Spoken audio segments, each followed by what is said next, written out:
નમસ્કાર વિદ્યાર્થી મિત્રો, સરસ્વતી ગ્રુપ સંચાલિત e-લર્નિંગ સિસ્ટમ આપ સૌ વિદ્યાર્થીઓનું હાર્દિક સ્વાગત છે। ધોરણ 12 નામના મૂળ તત્વો પાર્ટ 1 પ્રત્યય અભ્યાસ કરી રહ્યા છીએ। ચેપ્ટર નંબર 1 ભાગીદારી વિષય પ્રવેશ। લાસ્ટ લેક્ચરમાં મિત્રો આપણે છે એક પ્રશ્ન કમ્પ્લીટ કર્યો હતો, ભાગીદારોના મૂડી ખાતા રાખવાની પદ્ધતિઓ, જેમાંની એક પદ્ધતિ આગલા લેક્ચરમાં જોઈ ગયા, બીજી પદ્ધતિ આપણે જોઈ ગયા હતા સ્થિર મૂડી ખાતાની પદ્ધતિ। એની સાથે બે ખાતા તૈયાર કરવા પડે, ભાગીદારોનું મૂડી ખાતું અને ચાલુ ખાતું। ત્યાર પછી તફાવત જોઈ ગયા હતા, અહીંયા સુધી તમે ચોપડામાં લખેલું હશે, રેડી। ત્યાર પછી હવે પછીનો ક્વેશ્ચન જો એટલે કે ક્વેશ્ચન નંબર 9મો, ક્વેશ્ચન નંબર 9, ભાગીદારોના ઉપાડ ખાતા સમજાવો।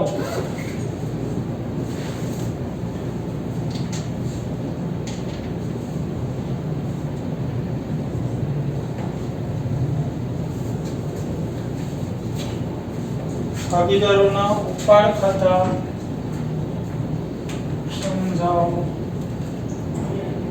બરાબર છે। તો ઉપાડ એટલે શું આપણને ખબર છે કે ભાગીદાર પોતાના અંગત વપરાશ માટે ધંધામાંથી માલ મિલકત કે રોકડ લઈ જાય તો એને કહેવાય ઉપાડ, રેડી। ભાગીદારના પોતાના છે એ પેઢીમાં બે ખાતા હોય, એક મૂડી કે ચાલુ ખાતું અને બીજું એક ઉપાડ ખાતું, રેડી। ભાગીદારના પોતાના પેઢીમાં કેટલા ખાતા હોય? બે ખાતા હોય, એક એનું મૂડી અથવા ચાલુ ખાતું અને બીજું ઉપાડ ખાતું, રેડી। મૂડીમાં વધઘટ થાય તો મૂડી કે ચાલુમાં આવશે, એટલે કે એની મૂડીમાં વધારો ઘટાડો થાય, અને ઉપાડમાં વધઘટ થાય તો એ ઉપાડમાં આવશે, રેડી। તો ઉપાડ ખાતું એટલે શું જોઈએ કે ભાગીદાર પોતાના અંગત ઉપયોગ માટે ધંધામાંથી માલ મિલકત કે રોકડ લઈ જાય તો તે રકમને ભાગીદારનો ઉપાડ કહેવામાં આવે છે, અને આ ઉપાડની હંમેશા ઉધાર બાકી હોય। જેમ મૂડી જમા બાજુ બાકી આગળ લાવ્યા તરીકે લખી, એમ ઉપાડ કઈ બાજુ લખાય? ઉધાર બાજુ બાકી આગળ લાવ્યા તરીકે ઉપાડ ખાતામાં, અથવા તો ઉપાડની હંમેશા ઉધાર બાકી જ હોય છે। જો કરારનામામાં જોગવાઈ હોય તો જ ઉપાડ પર વ્યાજ આપવામાં આવે છે। આપણે અગાઉ જોઈ ગયા જોગવાઈમાં કે જો કરારનામું તૈયાર કરેલું હોય, એમાં જોગવાઈ હોય કે ઉપાડ પર આટલા ટકા વ્યાજ આપવું, તો અને તો જ ઉપાડ ઉપર વ્યાજ આપવાનું હોય છે। કરારનામું તૈયાર કરેલું નથી તો ઉપાડ ઉપર કઈ વ્યાજ અપાય નહીં। કરારનામું તૈયાર કર્યું છે અને ઉપાડ પર વ્યાજ આપવાની જોગવાઈ નથી તો ઉપાડ ઉપર વ્યાજ અપાય નહીં। ક્લિયર? વર્ષના અંતે ઉપાડ ખાતું બંધ કરી અને તેની તફાવતની રકમ તેના મૂડી ખાતે લઈ જવાય છે। વર્ષના અંતે ઉપાડ ખાતું બંધ કરીને એની બાકી ક્યાં લઈ જવાય? તો કે ભાગીદારના મૂડી ખાતે। પણ જો મૂડી ખાતું અસ્થિર કે હંગામી પદ્ધતિએ તૈયાર કર્યું હોય તો ઉપાડ ખાતું બંધ કરી તેની આખરની બાકી મૂડી ખાતે લઈ જવાય, પણ મૂડી ખાતું અસ્થિર કે હંગામી પદ્ધતિએ તૈયાર કર્યું હોય તો। જો મૂડી ખાતું સ્થિર હોય તો ઉપાડની બાકી ચાલુ ખાતે લઈ જવાય। એક માર્કમાં પૂછાઈ શકે એવો પ્રશ્ન, ઉપાડ ખાતું બંધ કરી તેની બાકી ક્યાં લઈ જવામાં આવે છે? જો મૂડી ખાતું અસ્થિર હોય તો એના મૂડી ખાતે, જો મૂડી ખાતું સ્થિર હોય તો એના ચાલુ ખાતે, રેડી। જો મૂડી ખાતાની સ્થિર પદ્ધતિએ હોય તો ઉપાડ ખાતું બંધ કરીને ભાગીદારોના ચાલુ ખાતે લઈ જવાય, રેડી। આ એક માર્કમાં પૂછાઈ શકે એવો પ્રશ્ન, ઉપાડ ખાતું બંધ કરીને એની બાકી ક્યાં લઈ જવાય? તો કે જો અસ્થિર પદ્ધતિ હોય તો એના મૂડી ખાતે, સ્થિર મૂડી ખાતાની પદ્ધતિ હોય તો એના ચાલુ ખાતે, રેડી। આ પ્રમાણે છે આપણું ઉપાડ ખાતું છે એ તૈયાર થાય છે, બરાબર છે। તમારે આ પ્રશ્ન લખવાનો રહેશે, પછી જવાબ સ્વરૂપે એરો કરી લીટી છોડતી જવાની રહેશે અને પોઈન્ટ વાઇઝ લખતું જવાનું રહેશે। એક પોઈન્ટ પૂરો થાય એટલે લીટી છોડજો, જે તમને સ્લાઇડમાં આપેલું છે। ત્યાર પછીનો આપણો પ્રશ્ન જોઈએ, પ્રશ્ન નંબર 10,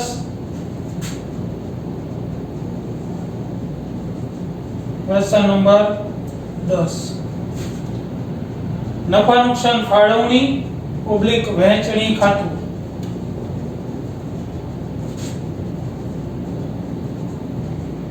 નફા નુકસાન ફાળવણી ઓબ્લિક વહેંચણી ખાતું.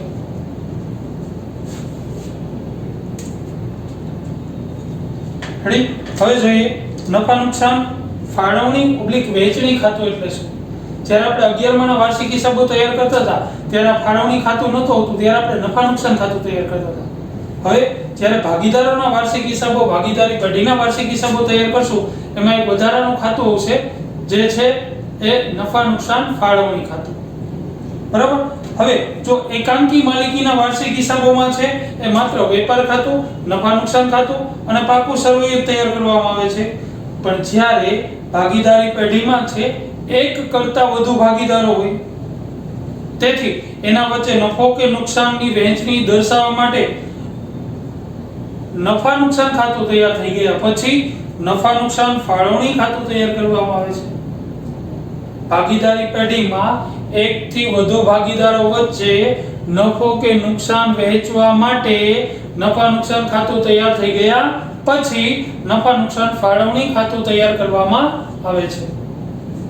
નફા નુકસાન ફાળવણી ખાતું એ નફા નુકસાન ખાતાનો જે એક ભાગ છે, શેનો એક ભાગ છે તો કે નફા નુકસાન ખાતાનો છે. બરાબર? આપણે નફા નુકસાન ખાતું વાર્ષિક હિસાબોમાં શીખી ગયા. નફા નુકસાન ખાતું કઈ પદ્ધતિએ તૈયાર થાય તો કે જો ખર્ચ, નુકસાન કે જોગવાઈ ઊભી થાય તો ઉધાર, આવક કે લાભ થાય તો જમા. આ પ્રમાણે આનો જ એક ભાગ છે. જો ઇન કેસ તમે વાર્ષિક હિસાબો, ભાગીદારી પેઢીના વાર્ષિક હિસાબો તૈયાર કરો છો ત્યારે જો ફાળવણી ખાતું ન તૈયાર કરો તોય ચાલે, તો એ બધી જ બાબતો ક્યાં અસર આપી શકાય તો કે નફા નુકસાન ખાતામાં આપી શકાય. ફાળવણી ખાતામાં જે ઉધાર આવતી હોય નફા નુકસાનમાં ઉધાર, જમા આવતી હોય નફા નુકસાનમાં જમા. પણ અલગથી શા માટે તૈયાર કરી છે તો કે ભાગીદારને નફો કે નુકસાન વહેંચણી કેરા ભાગીદારને કેટલી વહેંચણી થઈ એ અલગથી દર્શાવવા માટે આપણે નફા નુકસાન ફાળવણી ખાતું તૈયાર કરવું પડે છે. બરાબર? આ ખાતું અલગથી તૈયાર કરવું ફરજિયાત નથી. બરાબર? એના બદલે ફાળવણી ખાતાની બધી અસર નફા નુકસાનમાં આપી દો તો પણ ચાલે. નફા નુકસાન ફાળવણી ખાતાની જમા બાજુ નફા નુકસાન ખાતેથી લાવે સૌપ્રથમ ચોખ્ખો નફો. બરાબર? ફાળવણી ખાતા પહેલા કયું ખાતું તૈયાર થાય તો કે નફા નુકસાન ખાતું. નફા નુકસાન ખાતું બંધ થાય. ફાળવણી ખાતામાં પહેલા જમા બાજુ શું લખવામાં આવે તો કે નફા નુકસાન ખાતામાં જે ચોખ્ખો નફો ઉધાર બાજુ મળ્યો હોય એ ફાળવણી ખાતામાં પહેલા જમા બાજુ લખવામાં આવે છે. ત્યાર પછી ભાગીદારોના ઉપાડનું વ્યાજ, ભાગીદારના ચાલુ ખાતાની ઉધાર બાકીનું વ્યાજ વગેરે નોંધવામાં આવે. એટલે કે પેઢીની આવકો બધી. તો ઉપાડનું વ્યાજ, ભાગીદારે ઉપાડ કરેલું વ્યાજ પેઢી માટે આવક છે. ચાલુ ખાતાની ઉધાર બાકીનું વ્યાજ પેઢી માટે આવક છે. આવકો બધી જમા બાજુ દર્શાવવામાં આવશે. ત્યાર પછી ઉધાર બાજુ શું દર્શાવવામાં આવશે તો કે નફા નુકસાન ખાતે ખોટ આવી હોય એટલે કે જમા બાજુ તો ખોટ આવી હોય તો ફાળવણી ખાતામાં ઉધાર બાજુ પહેલા લખવામાં આવે છે. એટલે કે નફા નુકસાન ખાતેથી લાવેલ ખોટ પહેલા લખવામાં આવે છે. ત્યાર પછી ભાગીદારના મૂડીનું વ્યાજ, ચાલુ ખાતાની જમા બાકીનું વ્યાજ, ભાગીદારનો પગાર, બોનસ, કમિશન, મહેનતાણું, લોન પર વ્યાજ, સામાન્ય અનામત કે ફંડ ખાતે લઈ જવાની રકમ વગેરે નોંધવામાં આવે છે. એનો મતલબ પેઢી માટે જેટલા ખર્ચાઓ છે એ બધે ઉધાર બાજુ દર્શાવવામાં આવે. છેલ્લે ફાળવણી ખાતું બંધ કરતા, ફાળવણી ખાતું તમે ક્લોઝ કરો છો આ પ્રમાણે જો તફાવતની રકમ છે એ ઉધાર બાજુ મળે એટલે કે જમા બાકી મળે. તફાવતની રકમ ઉધાર બાજુ મળે એને જમા બાકી કહેવાય. જમા બાકી.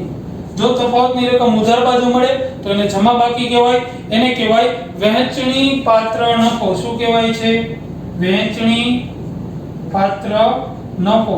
જે આપેલા તમામ ભાગીદારો વચ્ચે આપેલા પ્રમાણમાં વહેંચી એના મૂડી કે ચાલુ ખાતે જમા બાજુ લઈ જવાય. અહીંયા ઉધાર છે, વહેંચણી કરી, આ ત્રણ ભાગીદારો હોય A, B અને C, તો ત્રણેય વચ્ચે વહેંચી અને આ રકમ છે એના મૂડી કે ચાલુ ખાતે જમા બાજુ લઈ જવાય. આનાથી વિરુદ્ધ નફા નુકસાન ફાળવણી ખાતાની ઉધાર બાકી. જો તફાવતની રકમ ઉધાર બાજુ જમા બાજુ મળે તો એને આપણે ઉધાર બાકી કહેવાય. આને કહેવાય વહેંચણી પાત્ર ખોટ.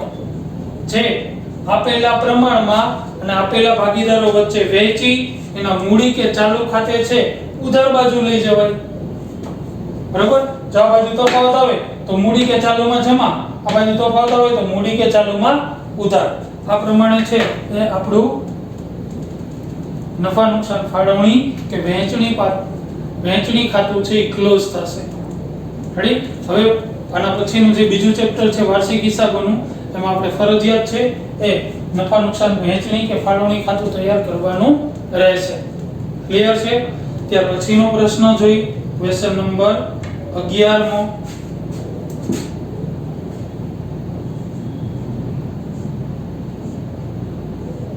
ક્વેશ્ચન નંબર 11, તફાવત આપો નફા નુકસાન ખાતું અને નફા નુકસાન ફાળવણી ખાતું. ક્વેશ્ચન છે તફાવત આપો નફા નુકસાન ખાતું અને નફા નુકસાન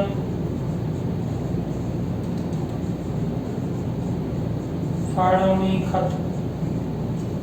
બરાબર? આનો તફાવત છે એ અત્યારે આપણે સમજીએ છે. તમારે ચોપડીમાંથી જોઈને લખવાનું રહેશે. ચોપડીમાં આપેલો છે તફાવત નફા નુકસાન ખાતું અને નફા નુકસાન ફાળવણી. પહેલા તમારે આ પ્રમાણે પ્રશ્ન લખી દેવાનો રહેશે. 11 મો, તફાવત આપો નફા નુકસાન ખાતું અને નફા નુકસાન ફાળવણી ખાતું. ડ્રો કરવાનું રહેશે. આખા પેજના બે ભાગ, હાસ્યમાં મુદ્દાઓ આવી જશે. અત્યારે આપણે સમજી લઈએ. પહેલા જોઈએ નફા નુકસાન ખાતું. પહેલો મુદ્દો છે આપણો અર્થ. તો કે વેપાર ખાતું તૈયાર કર્યા બાદ ધંધાનો છે એ ચોખ્ખો નફો કે ચોખ્ખી ખોટ જાણવા માટે જે ખાતું તૈયાર થાય એને કહેવાય નફા નુકસાન ખાતું. ત્યાર પછી નફા નુકસાન ખાતું તૈયાર થઈ ગયા બાદ ભાગીદારો વચ્ચે નફા કે નુકસાનની વહેંચણી કરવા તૈયાર કરવામાં આવતું ખાતું એટલે નફા નુકસાન ફાળવણી ખાતું. રેડી? ત્યાર પછી કોણ તૈયાર કરે? તો કે નફા નુકસાન ખાતું દરેક ધંધાકીય એકમ તૈયાર કરે છે.